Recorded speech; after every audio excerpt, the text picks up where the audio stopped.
Kavanokkaja kysy. Stalos jäästikot lupat, siis ordessa hatveerivat tunneet lukarati köpin ammuska kalut kävetä, eli okei.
Täällä sataa lunta muuten ihan törkeästi taas. Nyt on 7. maaliskuuta ja sitten viime viikko oli semmonen, että tuli hetkeksi niin kuin aurinkoista ja lämmintä. Ja mua nauratti se, kun se oli ihan itsestäänselvä asia, että se on vaan semmonen niin kuin hetkellinen, ihmeellinen lämmin viikko talven keskellä. Että se ei todellakaan niin, että maaliskuu olisi mikään kevätkuukausi Suomessa. Että jos on Suomessa niin kuin 40 vuotta asunut, niin pitäisi olla tommoset asiat selviä. Et jos joku puhuu takatalvesta, kun täällä sataa lunta maaliskuussa, niin se on aika naurettavaa, koska takatalvesta puhutaan just huhtikuussa, mutta ehkä toukokuussa enemmänkin on niin takatalvi. Tää on ihan normisettiä vaan. Moi! Tässä Double Talking Chivin kitaramelodioiden analyysiyhteydessä käyn pikkasen näitä peruskäsitteitä läpi. Voit skipata tämän osion, jos on liian tuttua tai ei muuta kiinnosta nämä perusteoriaosiot, mutta nämä voi olla joillekin hyödyllistä hyvä katsoa. Eli kun katsotaan vielä tuo kitaran otelauta kokonaisuudessaan, niin jos kaikki nuotit on merkitty standardivireisellä kitaralla, ja se näyttää tältä. Siinä me puhutaan aina, jos mennään yksi pykälä samalla kielellä, yksi tämmöinen nauhaväli tai fretti eteenpäin, niin puhutaan puolisävelaskeleesta tai half-toneista tai semitoneista. Ja kun mennään 2 eteenpäin tai taaksepäin, niin puhutaan koko sävelaskeleesta tai whole toneista. Niillä käytetään erilaisia lyhenteitä ja nimityksiä. Sitten jos mennään kokonaiset 12 pykälää samaa kieltä eteenpäin, niin nähdään, että sieltä tulee toi sama sävel E esimerkiksi, jos mennään 12 pykälää E-kieltä, tai jos mennään A-kieltä, lähdetään täältä vapaasta kielestä, mennään 12 pykälää, niin tullaan myös A-han. Sanotaan oktaaviksi 12 pykälän väliä. Okei, eli tää on A ja tää on A, mutta on oktaavia korkeampi A. Okei. Tämä oktaavi, eli 12 pykälää, niin se on yksi tämmöisistä niin sanotuista intervalleista, eli sävelten välisistä etäisyyksistä. Ja jokaiselle, niitä siis 12 vaihtoehtoa oktavin sisällä, jos ajatellaan, että 1, 2, 3, 4, 5, 6, 7, 8, 10, 11, kaatoa. Jokaiselle näistä on oma nimitys ja lyhenne. Lyhykäisyydessään, niin katsotaan tässä nämä lyhenteet läpi nopeasti. Että 1 pykälä, niin sitä sanotaan etäisyydeksi B2. Selitetään muualla sitten minkä takia, ja sitten aina tuonne oktaaviin asti, niin ne menee tuossa B22, B33, 4, 5, B66, B77. Se 4 ja 5 ja 8 on siis oktaavi. 4, 5 ja 8 osalta niin voidaan nähdä semmosikin kuin toi P4 ja P5 ja P8. Suomeksi puhdas ja englanniksi perfect. Mutta tärkeintä tässä on vaan nyt se, että on tämmöiset sävelten väliset etäisyydet, joilla on omat nimityksensä, niin se helpottaa joskus tarkastelua. Sitten usein tehdään silleen, että se sävel, ikään kuin sävellaji, missä ollaan, niin se asetetaan tietyllä tavalla peruspaikaksi, mihin muita säveliä verrataan. Kutsutaan R tai root noteiksi usein. Esimerkiksi jos sanotaan, että ollaan A:ssa, soitetaan A:sta, niin silloin A:sta käytetään termiä R, ja sitten kaikki muut on suhteessa siihen R:ään. Esimerkiksi siinä tapauksessa, jos A olisi R, niin tämän sävelen nimi olisi B2 suhteessa tuohon. Tämä olisi 2, B3 ja niin edelleen. Tai jos täällä on A, niin toi sävel tuossa, toi siis, niin se olisi toi 3 suhteessa Ahan, koska me lasketaan A, B2, 2, B3, 3. Ja tämä vaatii tietysti harjoittelua, että tämän kunnolla omaksuu, mutta ihan peruskonseptina vaan, niin selitän tämän verran lyhyesti tässä tämän. Sitten vielä kitaran ominaisuuksiin kuuluu sit se, että ihan sama nuotti voidaan soittaa useammalta eri kieleltä. Eli äsken kun mä sanoin, että mennään 12 pykälää samaa kieltä ylöspäin vaikka, niin me tullaan oktaavia korkeampaan säveleeseen. Mutta jos me lähdetäänkin hyppäämään kieleltä toiselle ja lähdetään vaikka tästä A:sta tänne, mennään 5 pykälää, niin me saadaan aina sama. Poikkeuksena B- ja G-kielen väli, missä se on 4 pykälää. Tämä on tämmöinen kitaran perusominaisuus. Ja myös virittäminen perustuu siihen, että me saadaan soitettua 2 peräkkäiseltä kieleltä sama ääni. Ja sen pitäisi kuulostaa silloin samalta, kun se on sama sävel. Okei, tämä on kaikki tämmöistä ihan perusasiaa tietysti monelle. Sitten kun mennään tämmöiseen termiin kuin asteikko tai scale, niin se tarkoittaa vaan sitä, että mitkä sävelet ikään kuin päätetään soittaa yhden oktaavin sisältä, kun niitä mahdollisia säveleitähän on 12. Jos valitaan ne kaikki 12, niin puhutaan kromaattisesta asteikosta, jossa on ne kaikki intervallit mukana. Sitten on lukuisia eri tapoja tehdä muita asteikkoja, mutta länsimaiseen musiikkiin tutuin on semmoinen 7-sävelinen asteikko, jota sanotaan diatoniseksi asteikoksi, missä on ne 7 säveltä jaettu mahdollisimman tasaisesti ne välimatkat toisiinsa. En tässä esityksessä mene muihin kuin diatonisiin asteikoihin, mutta esimerkiksi itämainen musiikki, niin siinä on eri kuin diatoninen, se koko systeemi on silloin eri. Ja näitä on myös paljon muita esimerkkejä kuin se.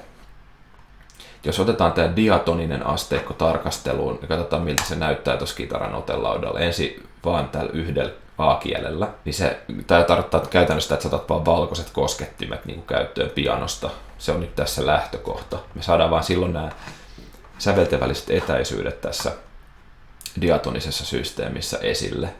Jos ajatellaan, että C on niin kuin lähtöpiste ja lähdetään siitä laskemaan niin kuin tänne ylöspäin ja sanotaan ne intervalleina, niin mä oon kirjoittanut ne tuohon R on niin kuin tää, niin 2, 3, 4, 5, 6, 7 ja uusi R.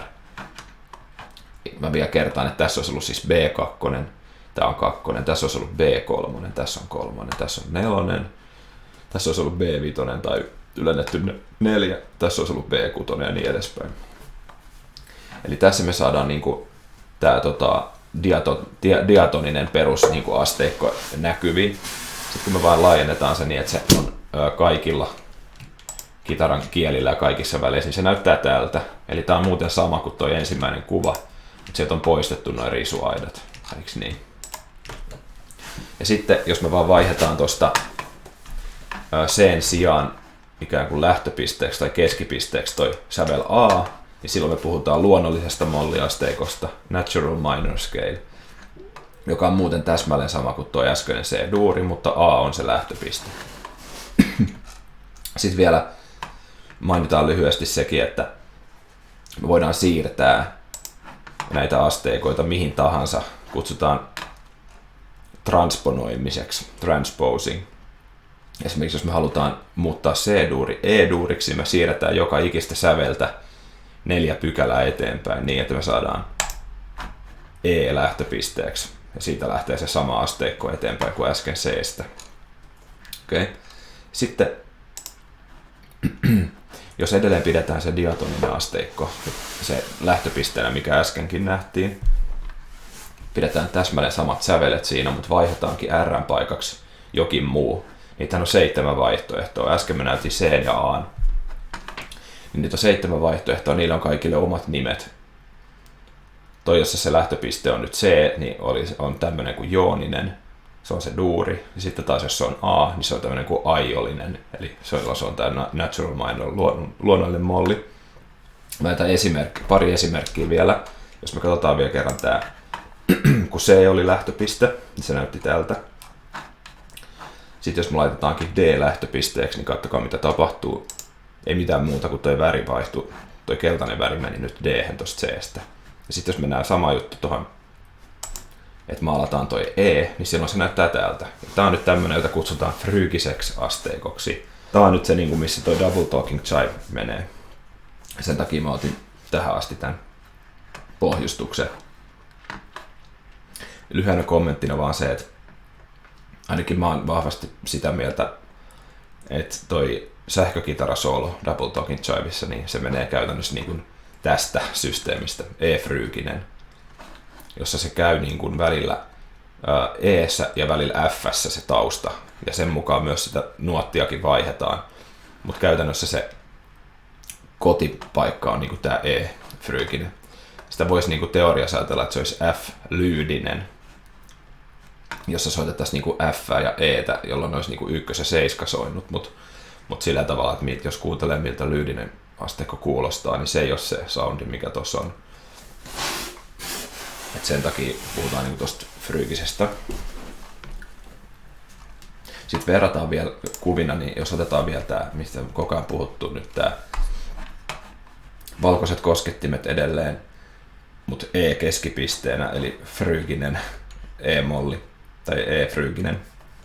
Sitten jos verrattaisiin sitä niin kuin E-luonnolliseen molliin, niin se ero on tällainen. Ja tässä huomataan se, että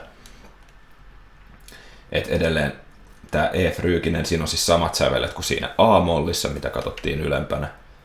Eikö niin? Ja sitten taas tässä luonnollisessa E-mollissa on taas sit samat etäisyydet E:stä lähtien kuin oli A-mollissa. Sitten palastellaan vielä näitä. Tätä E-fryygistä palastellaan pikkasen eri kohdissa otelautaa. Et yleensäkin niin kuin puhutaan, jos googlaat kitara-oppimateriaali, sä löydät tämmöisen niin kuin usein kuin shape, tämmöisen kuin, niin kuin scale shapes muodot, tai miksi sitä suomeksi halutaan sanoakaan. Ja puhutaan tämmöisestä caged-systeemistä, missä ne jokainen muoto on nimetty ja ymmärretään, miten voidaan liikkua siitä muodosta toiseen. Tämä on vaan tämmöinen niin kuin välietappi siihen, että hallitsee koko otelaudan kunnolla. Että hallitaan niin kuin yksi muoto kerrallaan. Se on ihan hyödyllistä. Ja sitten voidaan ajatella myös, kun tätä double talking chivea soitetaan esimerkiksi, niin voidaan ajatella aina olevamme jossakin muodossa ja liikkuu toisesta muodosta toiseen. Saattaa niin kuin helpottaa sitä ajatusta. Mutta okei, katsotaan nämä palat. Niin ensimmäisenä olisi tämmöinen, mitä sanotaan A-mollin muodoksi, missä tämä niin kuin A-molliasteikko tai C-duuriasteikko niin lähtisi silleen niin kuin tästä paikasta, missä ollaan A-kielellä niin täällä ylhäällä kuin voi tästä positiosta soittaa. Niin siitä lähtee niin kuin A-molli ja C-duuri lähtee tosta, niin siksi me sanotaan tätä A-molli kautta C-muodoksi. Ja toi Fryginen oli vist vaan, että se on siinä muodossa, lähteekin tosta E:n kohdalta se asteikko.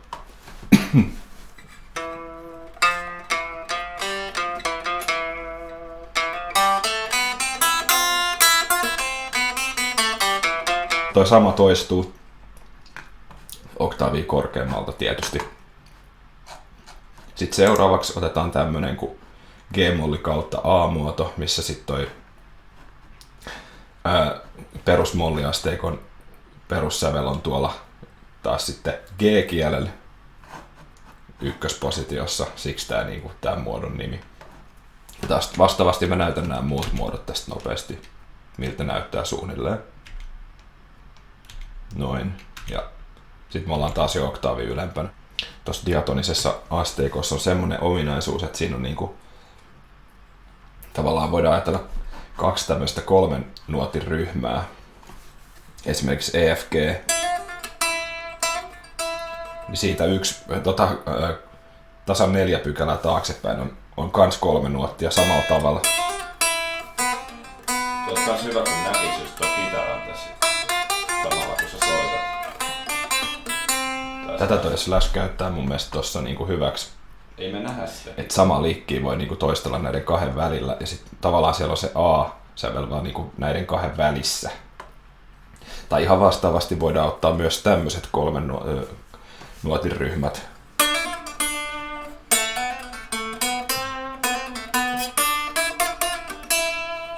Esimerkiksi just kun meillä vaihtuu se taustasävel tässä niin kuin E5:stä F5:een, niin se niin kuin tavallaan voit käyttää koko ajan saman 3 nuotin ryhmää tai niin niitä molempia ryhmiä ja sitten vaan vaihtaa aina E:n kohdalla, korostaa E:tä ja B:tä ja sitten F:n kohdalla F ja C:tä näissä kummassakin tapauksessa.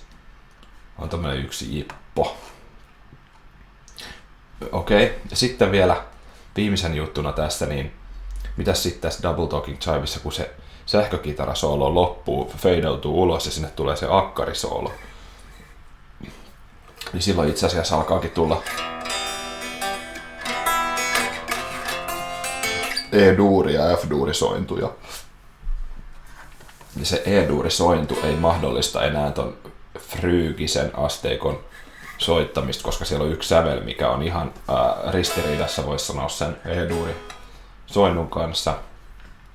Niin itse asiassa toi Slashkin ennakoi jo sen siinä fade-outin aikana sähkökitaralla, ei enää tulekaan sitä Frygistä, jos ollaan tarkkoja, vaan sieltä tulee jo se asteikko, mikä akkarisoolossa on.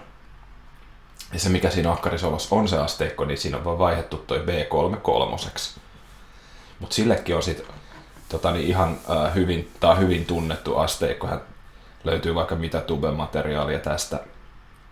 Niin se on teorian termein, niin se on harmonisen mollin 5. moodi. En selitä sitä tässä nyt turhaa enempää. Sillä on myös semmoinen nimi kuin Phrygian Dominant. Jos googlaa sitä, niin siitä löytyy paljon sepustusta ja juttua. Sillä ainakin mun tiedossa on 2 selkeää eri applikaatioa, mihin sitä voi käyttää. Sillä saa tommosen egyptiläisen soundin, just metallissa vaikka, tai rockissa, että siinä on toi, siis tää ihan tää.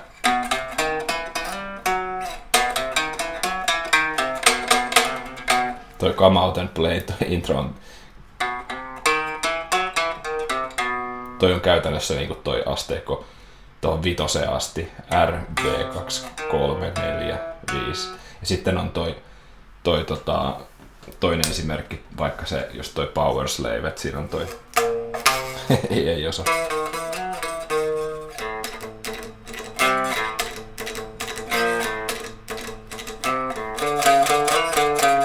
Tuossa kohdassa siis. Ja sitten toinen applikaatio on toi flamenco soundi, mikä just tulee siitä, kun se kitara tekee ne.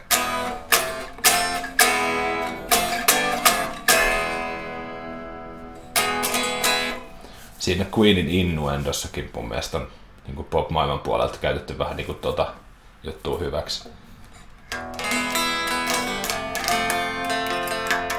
Siis tää on tässä Double Talking Jivessa toi E ja F.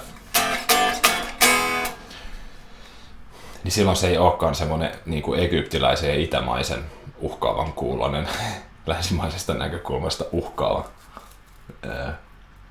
minareetissa huutajat siellä, vaan silloin se onkin tää tämmönen niin kuin espanjalainen soundi, mikä on aika jännä, se on niin kuin sama. Jos vaihdetaan tyyliin vaan instrumentti siinä, niin se vaihtuu se assosiaatio, se on jännä juttu. Verrataan vielä lopuksi tässä noita kahta. Tuossa on toi Fryginen E. Ja sitten on se Fryginen E, tai siis E Phrygian Dominant tossa. Eli siis siinä on toi yksi sävelerona, mutta sehän niinku tietysti vaihtaa täysin ton hahmotuksen tossa. Että niin kuin mä sanoin tuossa aiemmin, että tää Phrygian Dominant, se oli siis tämän niinku harmonisen mollin moodi. Niin tietyllä tavalla, kun sä opettelet ton diatonisen systeemin niinku systeeminä, ja sit sä opettelet harmonisen mollin systeeminä, niin silloin sä tavallaan niinku osaat jo tän. Sä vaan vaihdat alkupistettä taas siinäkin. Et ihan, jos nyt siihenkin sen verran mennään, että jos sä katsot tätä kuvaa tuossa, jos sä aloittasitkin A:sta tän, että pitäisit A:n ruuttina, niin silloin sulla asteikko olisi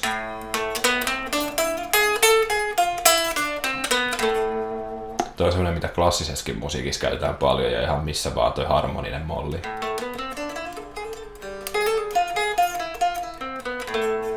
Ja sitten tosiaan niin kun sä vaan teet siitä sen 5. moodin, niin sä vaan siirrät niin kuin 5. säveleen sen alkupisteen. Kun se nyt on A, tässä kun mitä mä soitan on siis nyt A. Eihän tää kitarakaan varmaan edes näy. No shit. Mä soitin äsken tästä niin kuin A:sta lähtien, ja sitten jos sä vaihdat vaan E lähtösäveleksi tässä samassa systeemissä, niin silloin sä tuut tähän Phrygian Dominanttiin silleen, että sä vaan pidät niin kuin E:n keskipisteen.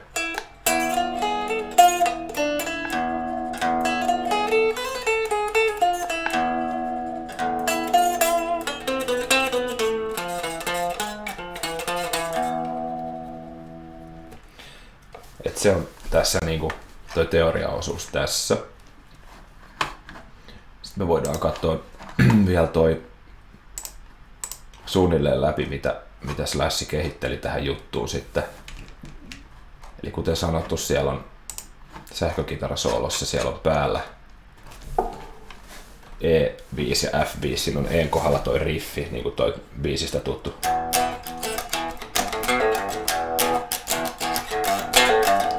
Sitten tulee vaan niinku F5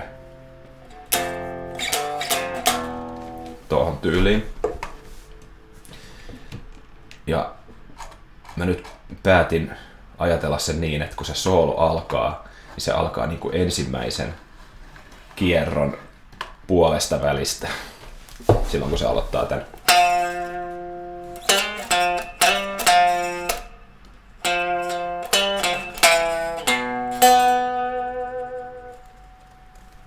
Niin mä päätin tässä sit silleen hahmottaa tän, että se, kun se soolo alkaa, niin se alkaa ensimmäisen kierron puolesta välistä. Mä haluan ajatella, että se alkaa E:stä se kierto ja toisena sointuna on F ja sitten se palaa E:hen.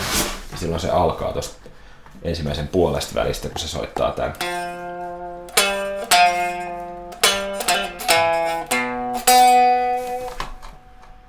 Eli se toinen kierto niin alkaa tuolla.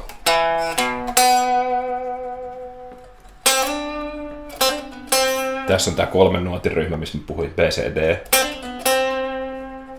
Nyt kun ollaan, mentiin F:ään, niin me jäätiin tähän C-säveleen. Ja tässä on taas 3 nuotin ryhmä E, F, G.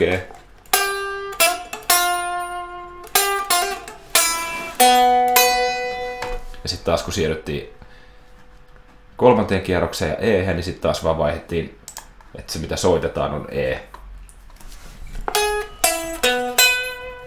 Ja sitten mennään koko ajan niinku ylemmäksi. Ja taas samat 3 nuotin.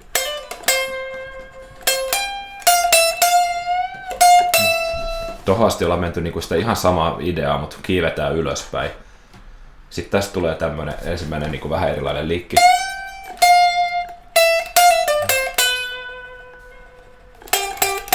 sitten tosta tulee toi poikkeus, missä käydään tossa niinku normimollin sävelessä yhden kerran, kunnes palataan niinku siihen fryygiseen maailmaan takas. Tätä sitten jatketaan. En käy kokonaisuudessaan tätä nyt läpi, mutta sitten tulee niin monta kuin 8 kierrosta yhteensä. Ja tuolla ihan lopussa 8, missä se fade outti tosiaan on jo päällä. Siinä se soittaakin ton yhtäkkiä ton sävelen 3, mikä just oli se, mistä mä aiemmin mainitsin, että se menee siihen Phrygian dominant asteikkoon.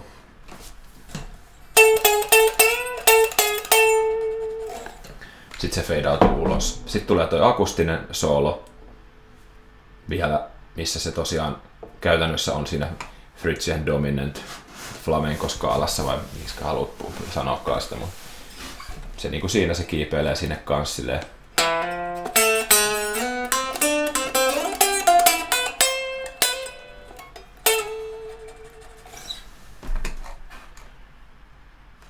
Ja sitten